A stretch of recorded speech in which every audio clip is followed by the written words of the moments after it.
Tu sebab kena ingat. Saya sebut I am for A, ingat mati for Allah. Jangan terpedaya dengan muda, sebab mati tak syarat tua. Jangan terpedaya dengan sehat, sebab mati tak syarat sakit.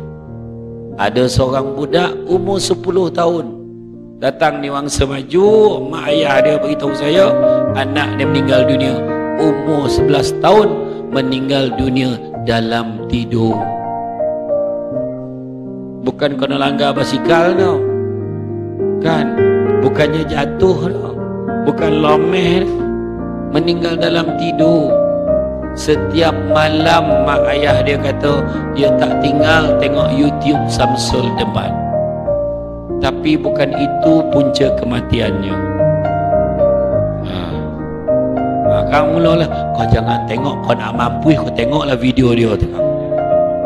Jangan buat cerita pula, fitnah juga tu. Tapi betul nak ceritakan apa?